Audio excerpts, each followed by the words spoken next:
Hey gang, we're here in the Bill Wilson Man Cave with Bill Wilson himself and some of the guns that inspired the manufacturer of today's premier 1911s. I'm Massad Ayoob, and I'm going to enjoy this trip down memory lane every bit as much as you. Bill, thanks for hosting us. Hey, welcome. Good to have you back here at the ranch. Tell us what we have here. First off, I just want to mention that when I first started dabbling in the custom 1911 business back in 1977, there were people that I aspired to be, and I call them the past masters. And so what we've got here, we've got a collection of guns from Jim Hoag, Pachmayr, and my personal friend Armand Swenson. Armand was very good to me during the early days. Helped me get started, and was always there, a phone call away to answer questions, and even invited me to his home, and I had a nice visit with him back in the late 70s. He was a wonderful man. Wonderful man, absolutely wonderful man. So what we've got here, these are Swensons, and these are the classic, what we call the classic Swenson. Smith & Wesson sights, the matted top to the slide, the barrel positioner that he was famous for the barrel lockup, which normally had the customer's initial stamped into it. Of course, got his famous ambi safety that he was the first one to actually factory produce an enlarged safety for a 1911, and also for the ambi version of it. He did several unique things. He kind of promoted a squared trigger guard. He promoted kind of a wedge-shaped mainspring housing on the back that you kind of hand fit in, depending on whether you're shooting right or left-handed. It really made it comfortable. It's kind of between an arched and a flat housing feel to it. He did all the things that you needed on a combat pistol back then. He's got the beveled magwell, trigger work on it, accurized. He was big on hard chrome finish. Which wears great as far as holster wear and shooting. Adds longevity to the gun. So that's your classic Swenson there. But I've got some unique ones here too.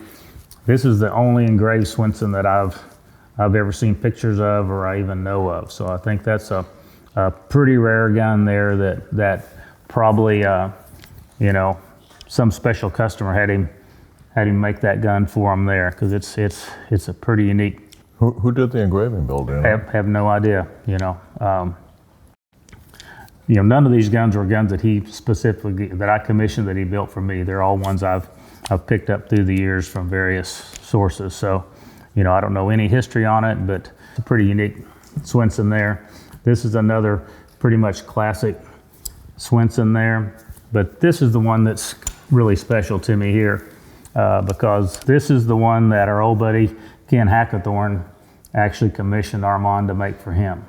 So this is Hackathorn's personal Swenson. So that in itself, the provenance of that makes it very special to me. Him being a longtime friend. I mean, Ken and I go back to. We met at the Midwest Championship in 1978. So we've known each other more than a few years. So that's a really unique gun right there. So like I say, Swenson is, I would call him the kind of the prince of custom 1911s. And like I say, when I got started, I just dreamed to be something like a Swenson or a Pachmayr or a Jim Hoag or whatever. Then we've got the Hoag. He was kind of famous for the long slides. A couple of things that he did that a lot of the other gunsmiths like Swenson didn't do is he did lots of long slide conversions. And of course back then, that was before people were actually machining out a long slide. They'd basically take two slides and cut the nose off one of them and weld it on to a standard slide and extend the length of it. The other thing that he was famous for was extended slide releases. As far as I know, he was the first person out there to ever do an extended slide release. So that's a couple of unique things about this gun. The fact it's the long slide and it's the extended slide release.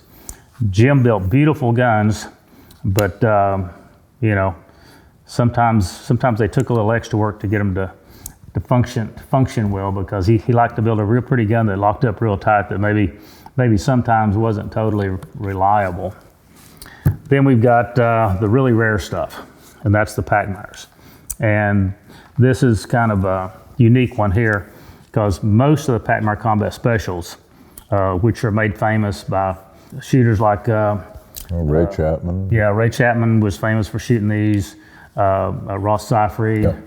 you know, Raw Walters, you know, a lot of the top shooters back in the day, they shot Pachmayr guns. What's unique about this one is they were almost always two-tone, and the fact that I've got one of them here that's all blue and one that's all chrome, these two guns are definitely in the minority of what was built, because most of them were your classic two-tone. And some of the unique things that Pachmayr did, they were the first one to put in oversized shaft slide stops. So instead of building up the bottom of the factory barrel to get it to lock up better, they just drilled out the frame and made a slide stop with a larger shaft in it, and took up the slack by having a larger diameter pin in the slide stop there. And so what we've got here, we've got a blue one and a chrome one, which is pretty rare. And then this one's built on a gold cup, which is another thing that you don't see that much of. But like the Swenson there that I showed you, that was my buddy Ken's, that's what this Pachmayr Combat Special is. This was also Ken's Pachmayr Combat Special. So that makes this one extra special here, the fact that this was a gun that Ken actually sent out to the Pachmayr plant, and they built this gun to his specifications. So I was fortunate enough to be able to pick up both these guns from Okino at a weak moment, and so I'm real proud to have that gun and this gun in my collection. You've got a lot of history here, brother. These were the pioneers of custom 1911s. I mean, this is where it started with these guys here. Those were the pioneers, and this is the legacy. Wilson Combat's happy we were able to bring this history lesson to you folks. Feel free to comment, and we look forward to having you back at the Wilson Combat channel.